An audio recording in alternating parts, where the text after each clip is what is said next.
Nous sommes ici au Forum Innovade à l'ENSER Matmeka avec Bruno Casareggio. Bonjour. Bonjour. Vous êtes directeur région chez Engie, Oui. Région, donc cette région-là, Bordeaux, Oui, Aquitaine. Aquitaine. On est dans le cadre de la semaine de l'innovation. Un mot sur cette semaine, spécialement ici, vu de l'Aquitaine. Alors pour nous, la semaine de l'innovation en Aquitaine, ça nous permet d'identifier et de pouvoir travailler avec certaines sociétés régionales, identifier les startups sur lesquelles on peut éventuellement trouver des partenariats et permettre de développer des solutions et faire évoluer notre catalogue de services internes. Et cette semaine de l'innovation, elle a lieu dans 23 pays, c'est ça? Oui, tout à fait. Ouais. 23 pays. Toutes les régions sont mobilisées en France, tous les territoires sont mobilisés en même temps? Pas en même temps, successivement. Ouais. Chaque région programme sa semaine de l'innovation. Engie est une société qui se veut très intégrée localement, est un acteur important local. Et donc on cherche à développer les partenariats avec l'économie locale et les sociétés qui peuvent avoir une vision régionale. Voilà. D'accord.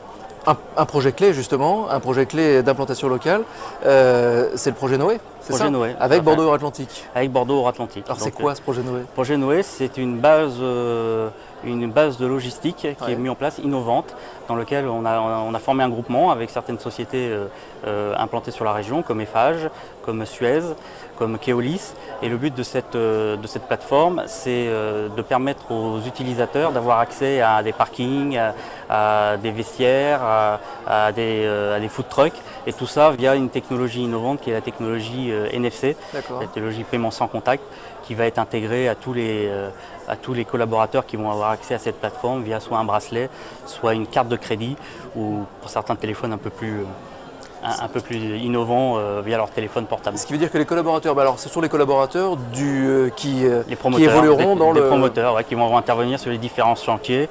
Ils vont accéder au site via un bracelet, et puis après ils auront accès aussi au transport en commun, ils pourront avoir accès aux vestiaires, et s'il faut consommer sur place, au mieux de consommer en dépensant de l'argent, ils feront ça via leur bracelet électronique. D'accord.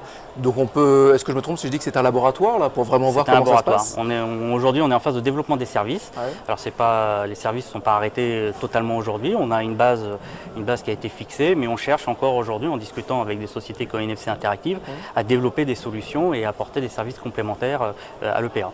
NFC Interactive, qui est une entreprise bordelaise, qui est une start-up locale, que nous avons eu l'occasion de rencontrer dans différents événements comme celui-ci.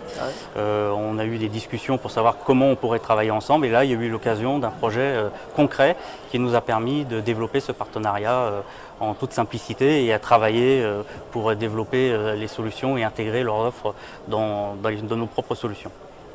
Ce projet, et là ça nous permettra juste de faire un tout petit mot sur Bordeaux-Atlantique, c'est quelles échéances? Parce qu'à un moment ça va le projet de base, le projet c'est sur 20 ans. Ouais, donc, alors pour l'instant on est parti sur 9 ans, on espère que ça durera effectivement les 20 ans. Mais là déjà la première étape, c'est les 9 prochaines années, où là on va falloir qu'on développe très rapidement, puisque la mise à disposition est prévue pour le 1er janvier 2017. Donc là on est au cœur du problème, là, au cœur de la réflexion. Et après, effectivement, on va développer en fonction des besoins. On verra les besoins qui se présenteront et on verra les solutions qu'on pourra y apporter avec soit NFC, soit d'autres éventuellement start-up comme un laboratoire, ça va s'ajuster régulièrement. Tout à fait. On va développer les services et on les rajoutera au fur et à mesure qu'ils se feront connaître.